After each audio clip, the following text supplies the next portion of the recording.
Welcome to Creepy Experience. Today we explore 9 haunted tombs and graves in the UK, where history and mystery meet and restless spirits roam. Ready to uncover their secrets? Let's begin. 1. William McKenzie's tomb. On Rodney Street in Liverpool, among ivy-covered walls and forgotten gravestones, stands something that doesn't quite belong. Not a typical headstone. Not a statue of an angel or a cross, but a large granite pyramid. Over 15 feet tall, dark and cold to the touch. This is the final resting place of William McKenzie, or so the story goes. McKenzie was a successful 19th century engineer, a man of logic, structure and order. He helped design railways and tunnels across the UK and even abroad. He was wealthy, respected, and lived through a time when science and superstition often walked hand in hand. But it's not his career that keeps his name alive. It's what came after his death. According to legend, William McKenzie was a devoted gambler. Cards, dice, wagers, he was said to love them all. But with gambling comes risk. And the risk he took, people say, went beyond money. The tale says that William made a deal with the devil. He offered his soul, on one condition, that it could not be taken until he had played his final game. To protect himself, McKenzie arranged for his body to be placed in a seated position inside a specially built tomb, inside the pyramid, seated at a table, with a deck of cards in his hand. He never played that final hand, so the devil, according to the legend, still waits. Local stories speak of a man-shaped shadow that appears near the tomb after midnight. People walking Rodney Street at night have reported hearing footsteps behind them, only to turn around and find nothing. Some claim to hear the faint sound of cards being shuffled in the dark.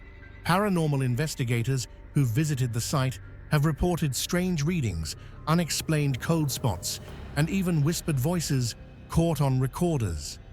But the tomb remains sealed. No one knows for sure what lies inside. Is the story true? Was he really buried, sitting up, cards in hand, trying to cheat the devil himself? Or is it just a ghost story, a Victorian tale that grew darker with time? Whatever the truth may be, the pyramid still stands, silent, watching, waiting. And if you find yourself walking alone on Rodney Street one night, you might glance at that dark stone and wonder, what kind of man builds a tomb shaped like a pyramid? And what was he really trying to escape? 2. Jay's Grave. On a lonely stretch of road near Maniton, deep in the heart of Dartmoor, there is a small mound by the roadside, a simple grave, unmarked by any grand monument.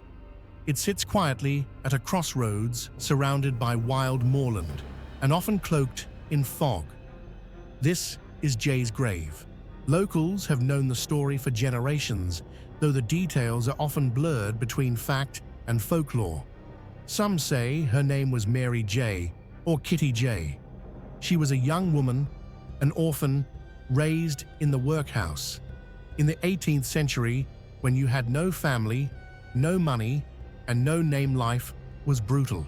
According to the tale, Jay was sent to work on a nearby farm. She was quiet, hard-working, and alone. But something happened. One version of the story says she became pregnant, and the father denied responsibility. Alone and shamed, she took her own life. And because suicide was considered a sin, she was denied burial in consecrated ground.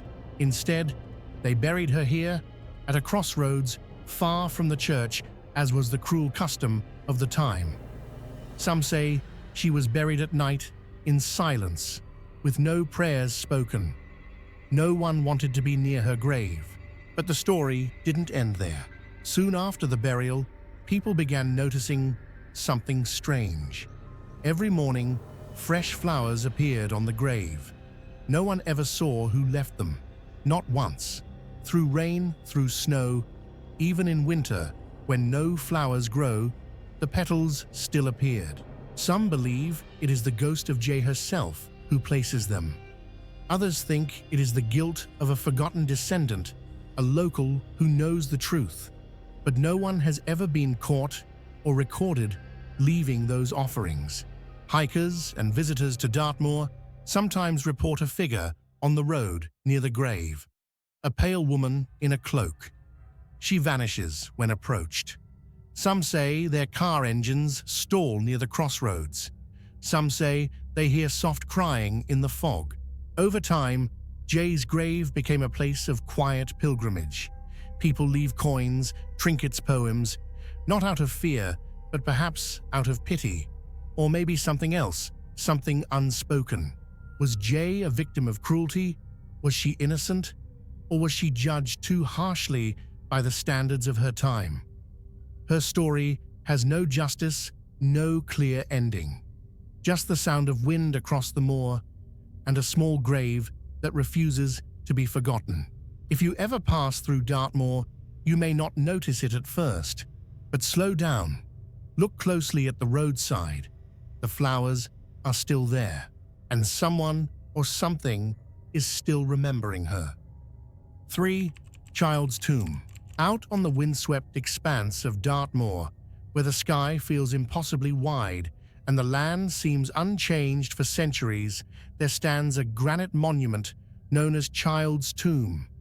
Isolated, weather-beaten, almost forgotten. But it marks the spot where, according to legend, a tragic and fiery story came to an end. The tale begins in the 11th century with a wealthy Saxon nobleman known as Child the Hunter. Some say he was a prince. Others say he was simply a man of great renown, known for his skill in the saddle and his love for the wild moor. One winter's day, caught in a sudden snowstorm, while hunting, Childy found himself hopelessly lost and freezing. He had no way back, no help nearby. As the blizzard thickened, he made a desperate and grim decision. He disemboweled his own horse and climbed inside the body to survive the night. But it wasn't enough. When they found him the next day, he was already gone, his body frozen in the snow. Yet it was what he carried with him that sparked the true legend. Before he died, Child is said to have written a note on a scrap of parchment.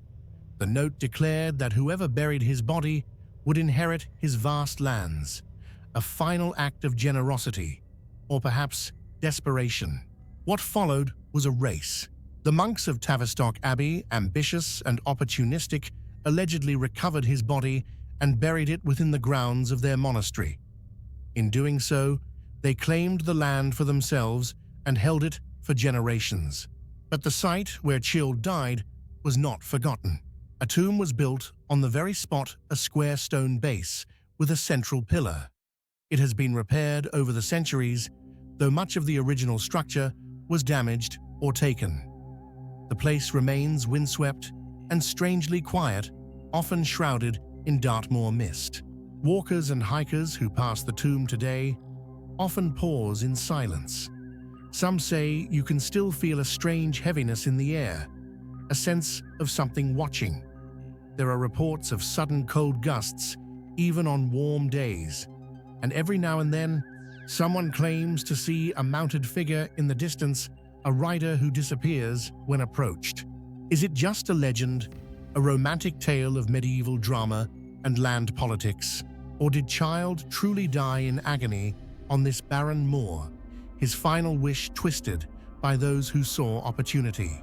What we know for certain is this Dartmoor remembers, and some stories, no matter how old, still echo across the stones. 4. Relaton Barrow. High on the moors of Cornwall, not far from the oddly named village of Minions, lies a grassy mound that blends easily into the wild landscape. To the casual passerby, it looks like just another hill. But beneath that mound is one of the most mysterious burial sites in Britain. It's known as Relaton Barrow. The barrow itself is ancient, believed to date back to the early Bronze Age, over 3,000 years ago. It was originally a burial chamber, a sacred tomb, for someone of great importance, perhaps a chieftain or tribal king. And for centuries, it remained sealed and undisturbed. That changed in 1837, when workmen opened the mound and made a discovery that would ignite legends still told today. Inside the burial chamber, they found a human skeleton laid in a stone cist alongside grave goods. The most remarkable of these was a golden cup, beaten by hand, decorated with delicate ridges unlike anything found before in Britain. It became known as the Relaton Cup. The cup was taken from the grave and eventually given to the royal family. Today, it is kept safely in the British Museum. But taking it from the barrow may have come at a price. That's where the legend begins. According to local law, the Relaton Cup was cursed. After its removal, strange things began to happen. Workers who had helped excavate the tomb reportedly fell ill. One died in a mysterious accident. Others swore they saw strange lights around the barrow at night, flickering orbs moving just above the ground, then vanishing into the stones. Over time, the story changed. One version tells of a soldier who stationed nearby during wartime drank from the cup and died in his sleep that same night. Another tale claims the barrow is guarded by an ancient spirit, a druidic figure who appears if the tomb is ever disturbed. But the most enduring legend is the one that claims the cup still returns to the barrow at night. That no matter where it's taken, some part of it, or its spirit, is drawn back to the place it was buried. The Relaton Barrow still stands today, overgrown, weathered, quiet, and yet unsettling. People who visit often speak of an unnatural silence near the site. No birdsong, no wind, as if the land is holding its breath. Is it just an ancient burial mound, or is it a warning? A reminder that some things, especially those buried for thousands of years, were never meant to be disturbed. 5. Molly Leigh's grave. In the town of Burslem, in Stoke-on-Trent, there is a grave unlike any other in the churchyard of St. John's. Tucked away behind the main path, surrounded by old headstones and shadowed by trees, lies the final resting place of a woman named Molly Leigh. She died in 1748, but her name still stirs unease among locals, and not because of how she lived, but because of what they say she became. Margaret Leigh, known as Molly, was an outsider. She lived on the edge of town, in a cottage, with no husband, no children, and according to many, no friends.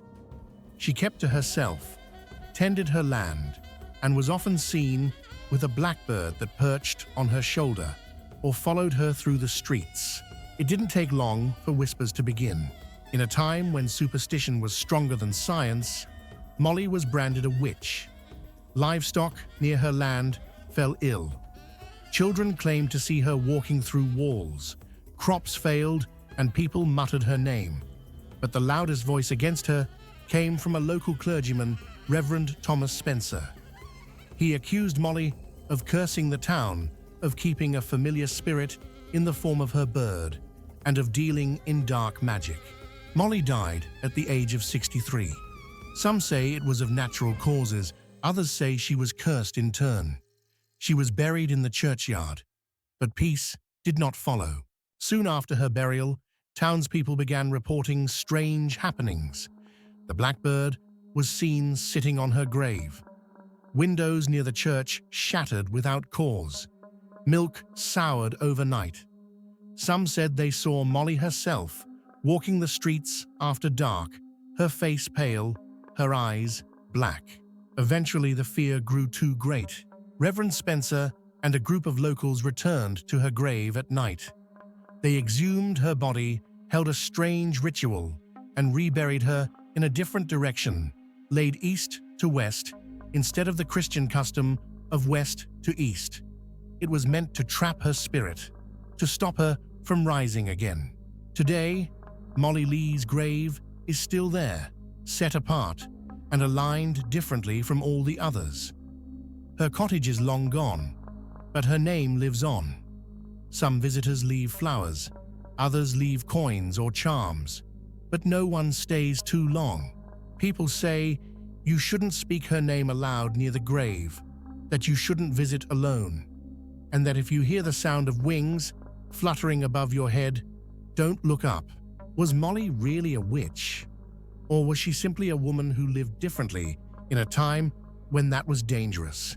We may never know, but her grave still lies beneath the soil of Burslem, and some believe her spirit never left it. 6. Meg Sheltons Grave.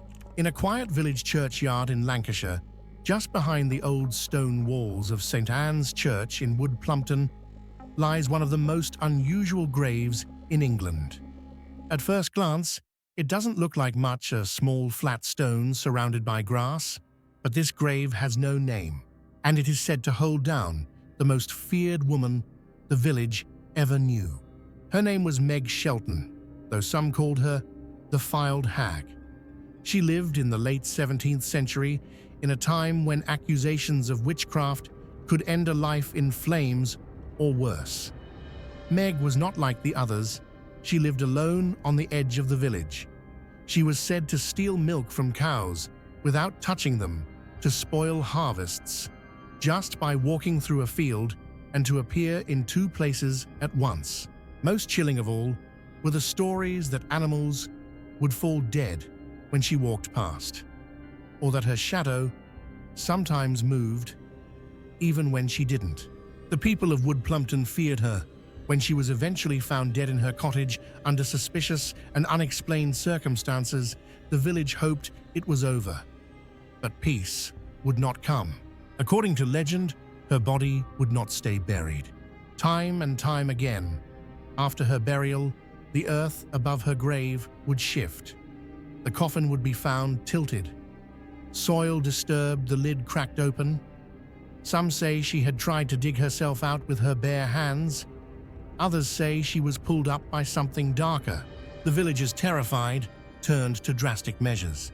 They dug a deep, narrow shaft and lowered her body into it vertically, not horizontally.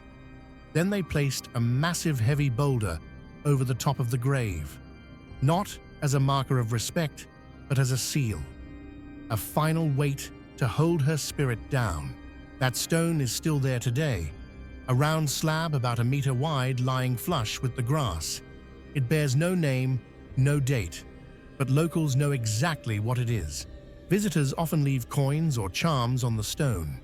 Some say you can feel a faint vibration if you place your hand on it. Others say they've heard whispering around the grave when the wind is still. And there are those who believe the stone isn't to stop her spirit from leaving. It's to stop something from coming back to collect her. Was Meg truly a witch, or simply a woman feared for her independence, punished by folklore and superstition? We'll never know for sure. But if the grave is empty one morning, the people of Wood Plumpton may have their answer. 7. St. Lythan's Burial Chamber. Just outside Cardiff, hidden among rolling fields and narrow country lanes, lies a structure older than the pyramids of Egypt. At first glance, it seems simple: 3 upright stones supporting a massive horizontal capstone. Silent, weathered, almost forgotten. But this is no ordinary pile of rocks. This is St. Lythan's Burial Chamber, a Neolithic dolmen built over 6,000 years ago. And while its builders have long vanished, the stories surrounding this ancient tomb have never truly faded. It's believed the chamber was once part of a larger long barrow, a tomb for members of a powerful tribe or early farming community. Over time, the mound eroded away, leaving only the stone skeleton of what was once a sacred place of burial and ritual. But long after its purpose was lost to history, legends began to grow. Locals say the stones move on their own, not quickly, not loudly, but slowly, just enough to be noticed when no one is watching. Farmers have claimed to return in the morning and find their tools moved, their animals unsettled, or new markings carved in the earth nearby. Some say that on Midsummer's Eve the stones go to drink, that they rise from the earth and walk to a nearby stream under the cover of darkness. No one has ever seen it happen. But every year, someone claims to hear footsteps in the grass, stones grinding faintly in the silence. Others tell of strange lights that hover around the site after dusk, pale orbs that drift among the stones, too slow to be fireflies, too quiet to be lanterns. Hikers have reported sudden temperature drops, a heavy stillness, a feeling that something ancient is watching. There's also a darker tale. It's said that if you spend the night within the chamber alone in silence, you will either be granted insight beyond human understanding or go mad before dawn. No one knows where that story began, but few have ever been brave enough to test it. Today, St. Lythan's burial chamber stands open to the sky, surrounded by fields and birdsong. Children play nearby. Locals walk their dogs past it daily. But ask anyone who's grown up in the area, and they'll tell you there's something about that place. A feeling you can't quite shake, a presence in the air. It is not just an archaeological site.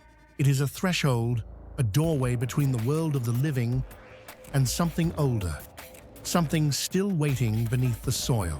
And if you stand there long enough in the quiet, you may feel it too. 8. Slartavity Dolman, Coleraine, Northern Ireland.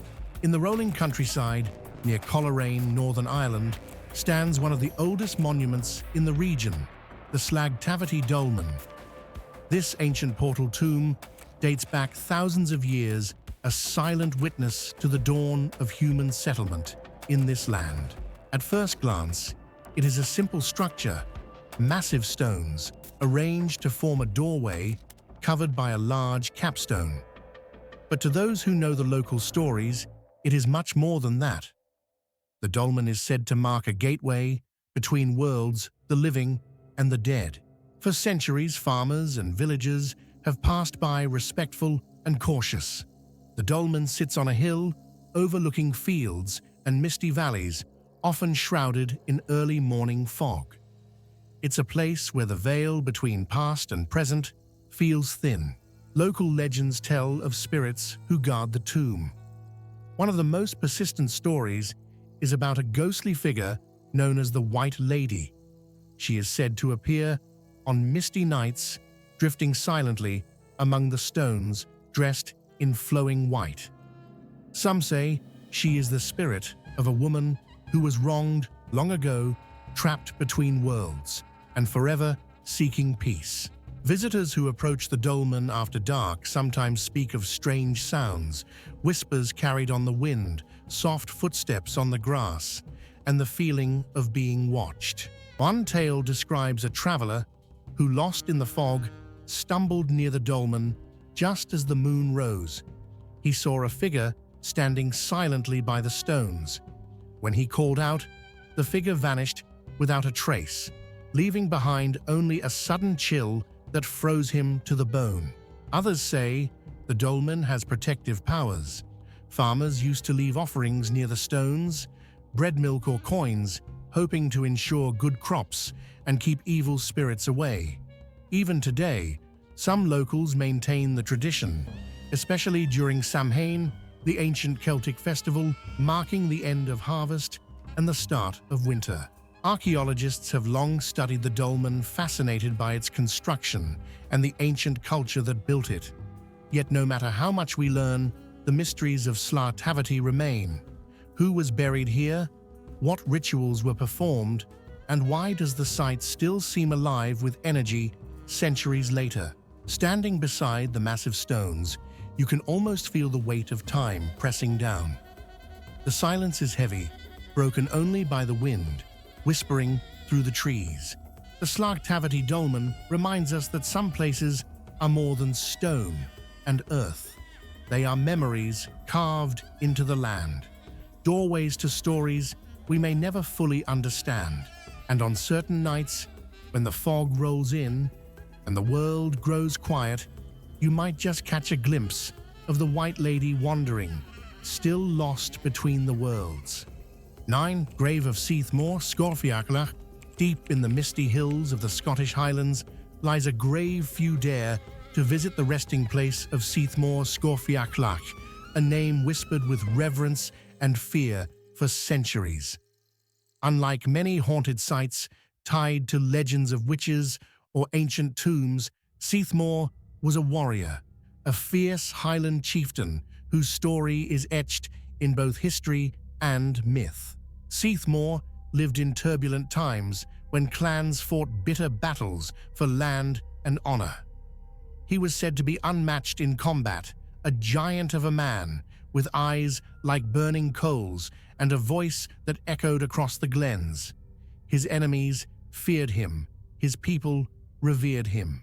But power often draws darkness. Some say Sethmore was cursed by a rival clan after a bloody feud. Others claim he dabbled in dark magic to protect his people, but at a terrible price. The tales tell of strange events following his death.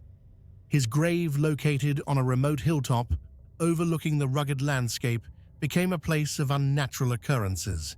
Locals speak of eerie lights dancing over the burial mound at night, sounds of distant war drums echoing through the valley, and shadows moving just beyond the edge of vision, as if the spirit of Sethmore still patrols his land, guarding it from unseen threats. Visitors who brave the cold winds and rugged paths report a heavy feeling in the air, a mixture of awe and unease. Some say they've heard faint whispers of ancient Gaelic warnings or prayers carried by the wind. There is a story passed down that on certain nights, especially when the moon is full and the fog settles thick, the ghostly figure of Sethmore rises from his grave, clad in battle armor, his sword glowing faintly with an otherworldly light. He rides through the hills on a black stallion, forever vigilant, forever bound to his land. Whether this is true or just folklore, the grave remains a powerful symbol, a reminder of a time when legends walked among the living, and the boundary between the natural and supernatural was blurred. As you stand there gazing over the ancient highlands, it's impossible not to feel connected to something much greater, a history shaped by courage, tragedy, and mystery. Thanks for watching our journey through the UK's most haunted tombs and graves. If you enjoyed the stories, please subscribe and hit the bell to stay updated with creepy experience. Share your thoughts or haunted tales in the comments. We love hearing from you. Stay curious and see you next time.